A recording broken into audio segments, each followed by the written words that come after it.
আসসালামু আলাইকুম। সংবাদে আপনাদের সবাইকে স্বাগত জানাচ্ছি। আমি ফিরোজ তোহা। শুরুতেই সংবাদ শিরোনাম।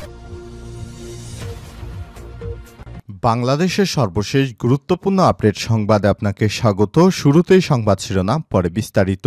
শুরুতেই জানাবো, বাংলাদেশে মানবাধিকার সমুন্নত দেখতে চায় যুক্তরাষ্ট্র।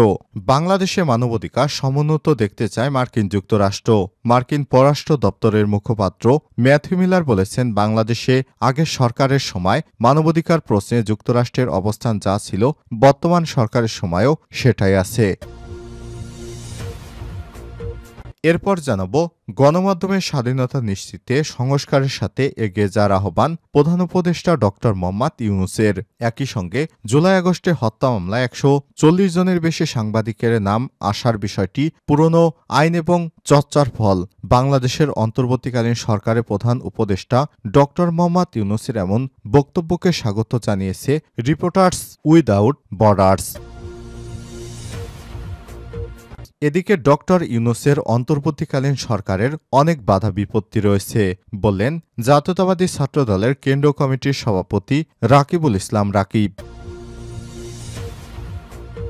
এবারে জানাবো, ইসিতে ঘুষ লেনদেনে চাঞ্চল্যকর তথ্য ফাঁস, জানা গেল জড়িতদের নাম।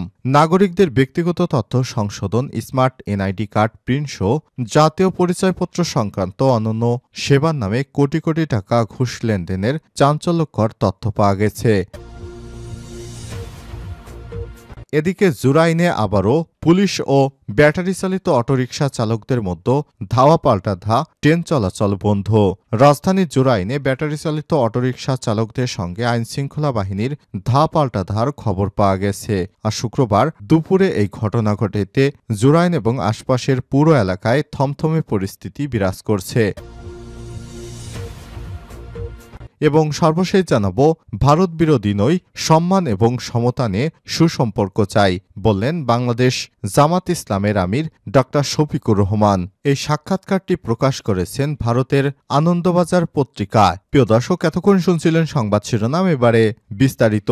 তবে তার আগে বন্ধুরা, অনুরোধ থাকবে সংবাদটিতে একটি লাইক দিন। এই চ্যানেলে আপনি নতুন হয়ে থাকলে আমাদের সংবাদটি দেখতে দেখতে চ্যানেলটি সাবস্ক্রাইব করে রাখুন। কমেন্ট করে বন্ধুরা আপনার মূল্যবান মতামত জানিয়ে দিন আপনি বিশ্বের কোন দেশ থেকে বা বাংলাদেশের কোন স্থান থেকে আমাদের সংবাদটি দেখছেন এবং শুনছেন। এবারে বিস্তারিত। বাংলাদেশের মানবাধিকার সমুন্নত দেখতে চায় যুক্তরাষ্ট্র। বাংলাদেশে মানবাধিকার সমুন্নত দেখতে চায় মার্কিন যুক্তরাষ্ট্র।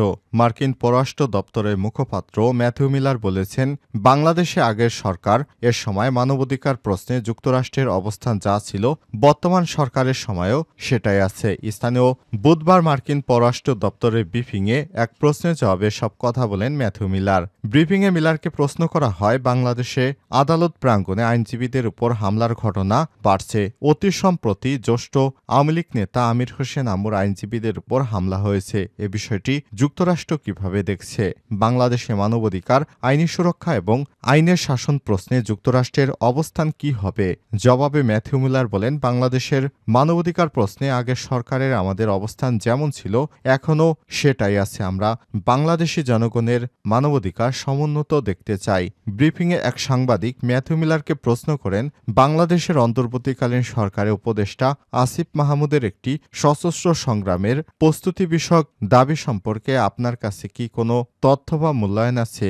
এছাড়াও অস্ত্রের সম্ভাব্য উৎস সম্পর্কে বা ওই অঞ্চলে স্থিতিশীলতার জন্য এই ধরনের বক্তব্যের প্রভাব সম্পর্কে উদ্বেগ আছে কিনা? জবাবে ম্যাথিউ মিলার বলেন, আমি এ ধরনের কোনো বক্তব্য মোটেও দেখিনি, এটা আমি কোনো মন্তব্য করব না। আরেক প্রশ্নের সাংবাদিক বলেন, বাংলাদেশের অন্তর্বর্তীকালীন সরকার সংবিধান থেকে ধর্মনিরপেক্ষতা বাদ দেওয়ার কথা ভাবছে বলে প্রতিবেদন এসেছে। এতে দেশটির গণতান্ত্রিক কাঠামো এবং সংখ্যালঘুদের অধিকারের উপর উল্লেখযোগ্য প্রভাব পড়তে পারে। এ বিষয়ে আপনার মন্তব্য কি? ম্যাথিউ মিলার বলেন, এ বিষয়ে আমার কোনো মন্তব্য নেই।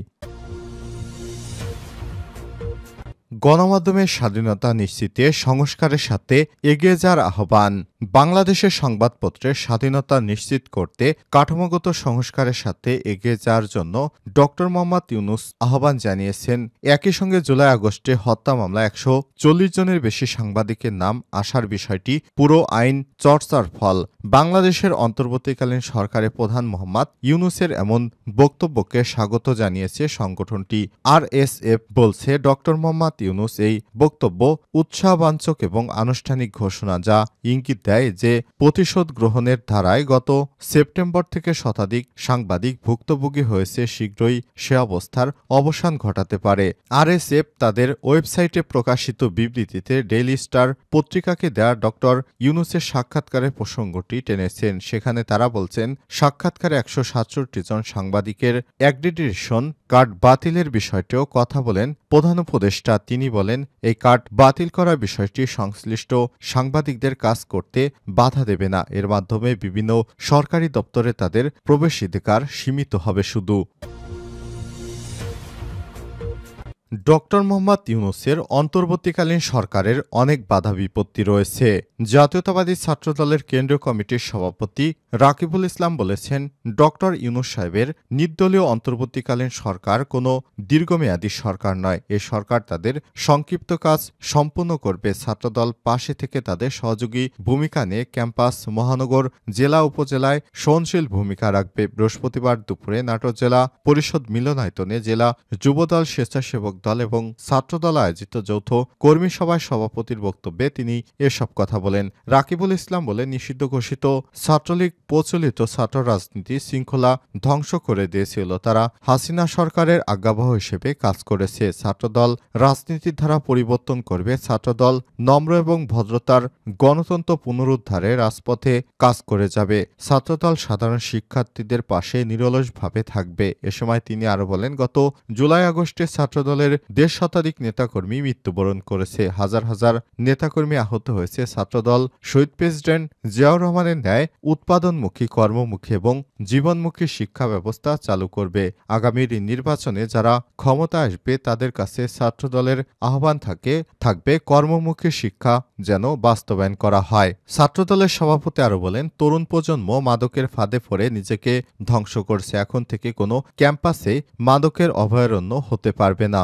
মাদকের বিরুদ্ধে শক্ত অবস্থানে থাকবে ছাত্রদল। অনুষ্ঠানে জাতীয়তাবাদী স্বেচ্ছাসেবক দলের কেন্দ্রীয় সাধারণ সম্পাদক রাজীব আহসান, যুগ্ম সাধারণ সম্পাদক মাহবুব আলম ফরাজি, যুবদলের সহসভাপতি রেজাল করিম, সাংগঠনিক সম্পাদক কামরুজ্জামান জুয়েল সহ জেলা ছাত্রদল, যুবদল ও স্বেচ্ছাসেবক দলের নেতারা বক্তব্য রাখেন।